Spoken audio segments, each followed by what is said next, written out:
Hello and welcome to Off-Grid Connections with me, Tom, here on my off-grid property in central Serbia. I bought this land, the 6,900 metres squared from this side, and then just over there, over the other side of the dirt road. So I bought this during COVID, and then built this little eco hut myself last year, and I wanted to make something simple and kind of bomb-proof for the snow and all this. So I actually made this with just cinder blocks, which I then drove 1 metre structural steel rods down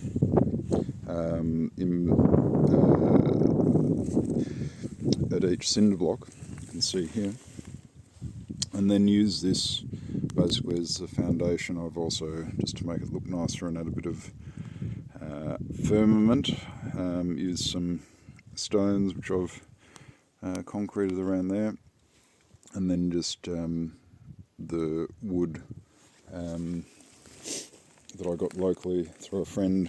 It's actually white pine, but I've waterproofed all that with bitumen, and have that 3 main sections there.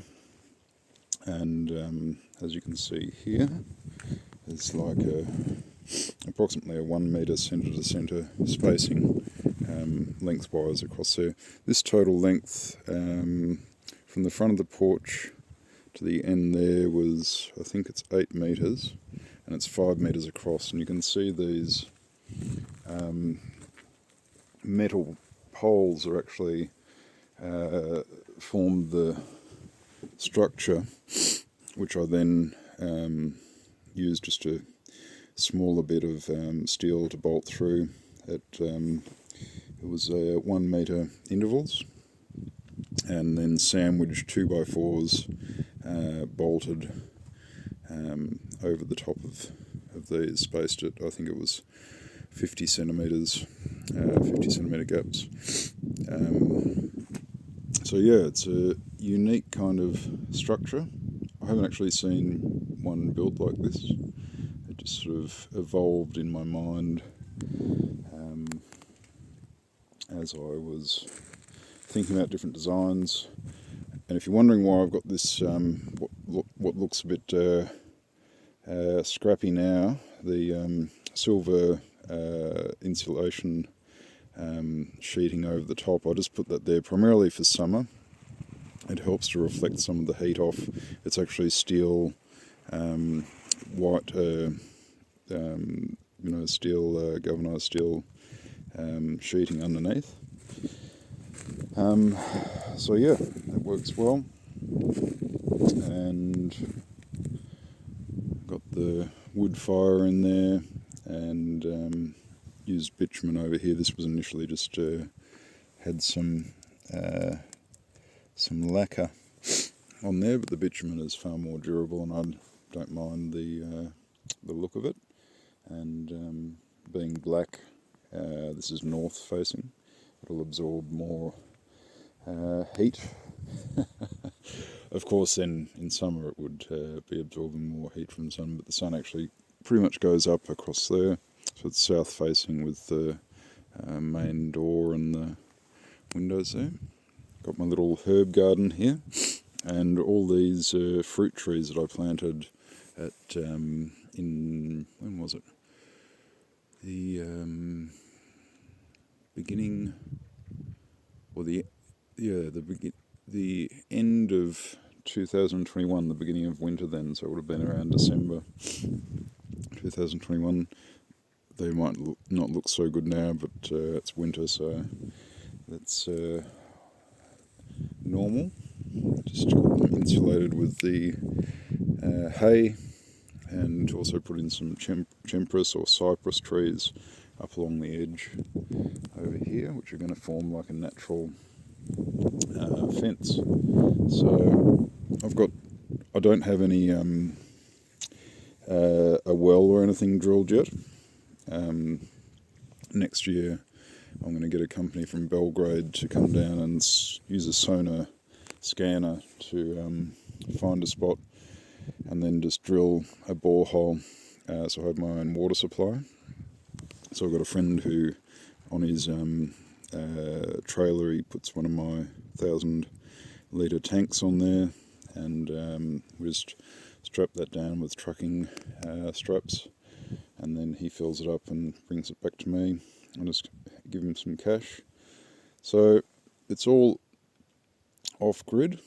Mind you, it's going to be a lot better once I get a water supply in.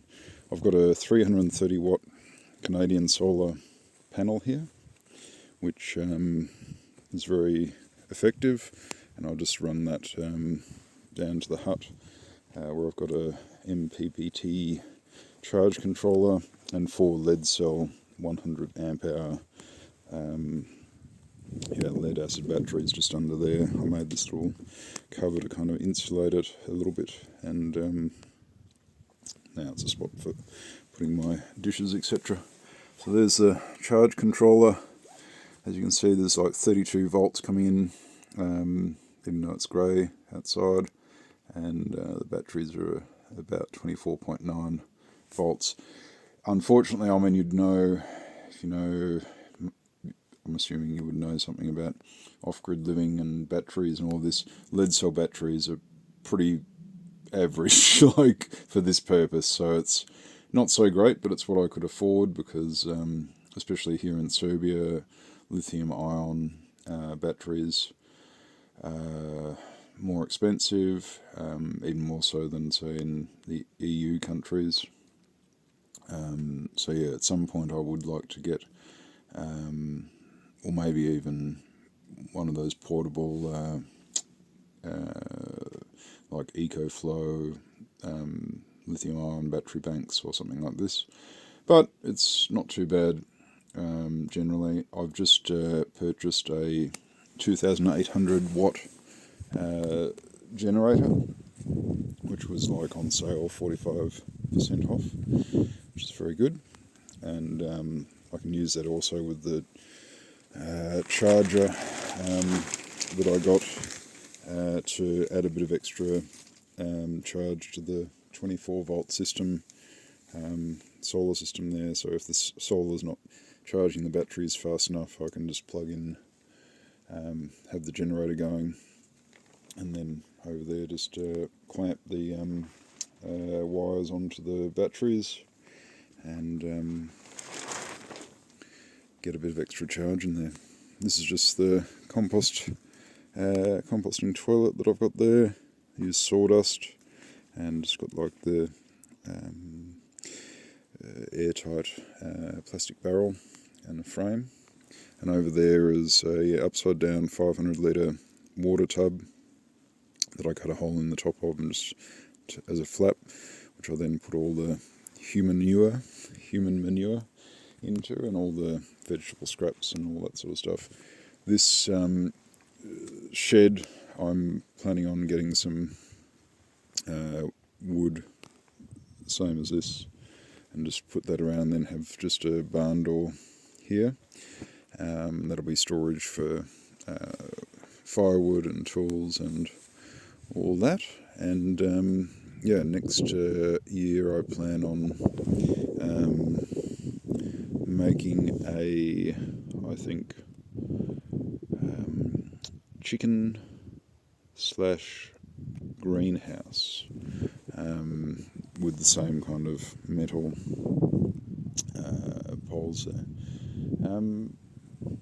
That's about it. I just thought I'd make a little summary of the eco farm, and I mean the longer term project is to build and I'm thinking, actually I was thinking down over there where I've marked out some spots, but I want to build a exercise and yoga studio to run health and fitness retreats here, so including trail running.